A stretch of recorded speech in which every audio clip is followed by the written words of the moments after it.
मधु अपने माँ पापा की लाडली थी। वो हमेशा अपने पापा की मदद किया करती थी। ये लीजिए पापा, मैंने ये कुर्ते के बटन टांग दिए हैं। बहुत अच्छी बेटा, अब तुम्हें सिलाई करना भी सीख लेना चाहिए। क्या पता ससुराल में काम आ जाए। क्या पापा, आप फिर मेरी शादी की बात कर बैठे? मैं तो यहीं आपके पास रहना चाहती हूँ। हाँ हाँ मेरी लाडली, तुम अपने पापा के पास ही रहो। धीरे धीरे मधु के पापा ने उसे सिलाई करना सिखा दिया। मधु को सिलाई करना बहुत पसंद था, तो वो अक्सर अपने पापा की दुकान में काम किया करती थी।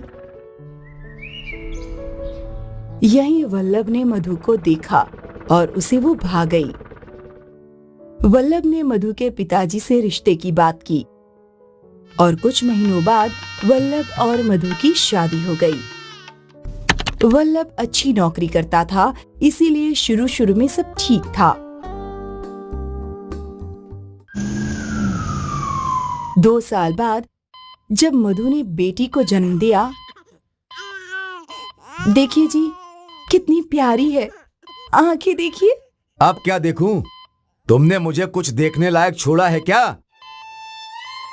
मेरे घर वाले सब वारिस का इंतजार कर रहे हैं। अब किस मुंह से उन्हें बताऊं कि तुमने एक लड़की को पैदा किया है? पर लड़का हो या लड़की, है तो ये हमारी ही ना। ये लड़की सिर्फ तुम्हारी है, मेरी नहीं। वल्लभ वहां से चला गया और मधु रोने लगी। कुछ देर बाद मधु के पापा वहां आए। मधु ने उन्हें सब कुछ बताया। तू फिक्र मत कर, मैं दामाद जी से बात करूंगा, सब ठीक हो जाएगा। पर वो इस लड़की को अपनाएंगे क्या?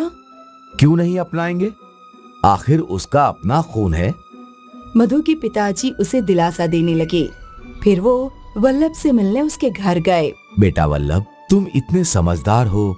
बेटा, ये बेटी होना तो ये तो ऊपर वाले की मर्जी है, उसमें हम क्या कर सकते हैं? हो सकता है कि तुम्हें अगली बार बेटा हो। वल्लभ ने मधु के पिता की बात मान ली और वो मधु को लेने अस्पताल गया। वल्लभ मधु को घर तो ले आया, पर वो खुश नहीं था। अरे ओ मधु, इस लड़की का शोर सुनकर कान के पर्दे फट गए हैं। मेरी माँ इसको चुप करवाओ। वल्लभ को अपनी बेटी एक आंख नहीं भाती थी। जैसे तैसे कुछ महीने बीत गए और मधु एक बार फिर गर्भवती हुई।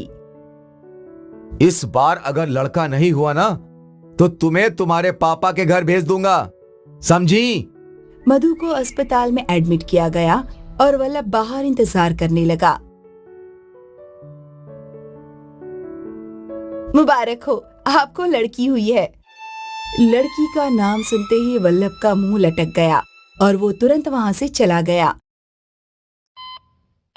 आपके पति ऐसे चले क्यों गए? क्या वो कहाँ गए?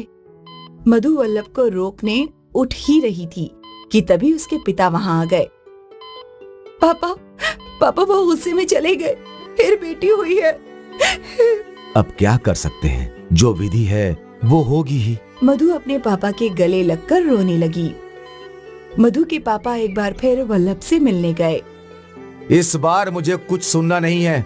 आप चुपचाप अपनी बेटी और उसकी बेटियों को अपने साथ ले जाइए। पर वो बच्चियां तुम्हारी भी हैं। उन लड़कियों से मेरा कोई वास्ता नहीं है। ये सुनकर मधु के पापा हताश होकर वहां से चले गए। वो मधु और उसकी दोनों बेटियों को अपने घर ले गए।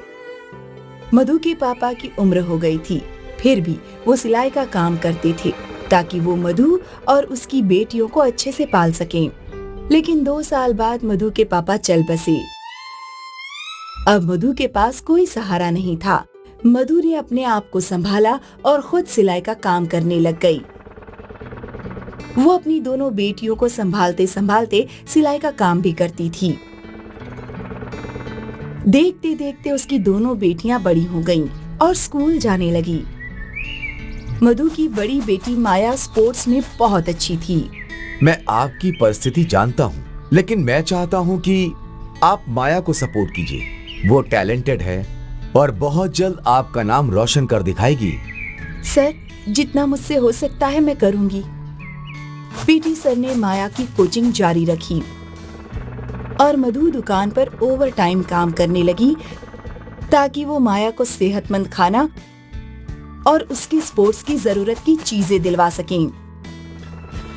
माया भी जी तोड़ मेहनत कर रही थी। इन दोनों माँ बेटियों की मेहनत रंग लाई और माया ने स्टेट लेवल चैंपियनशिप में गोल्ड मेडल जीत लिया। माया ने अपनी माँ का नाम रोशन कर दिया जब उसकी और उसकी माँ की तस्वीर अखबार में आई। ये तस्वीर देखकर वल्लभ सोच में पड़ गया कि आज उसका भी नाम उस अखबार में होता अगर वो बेटी के जन्म पर अपनी पत्नी को अकेले ना छोड़ देता। उसकी इच्छा थी कि वो वापस जाकर माफी मांगे, पर अब किस मुंह से।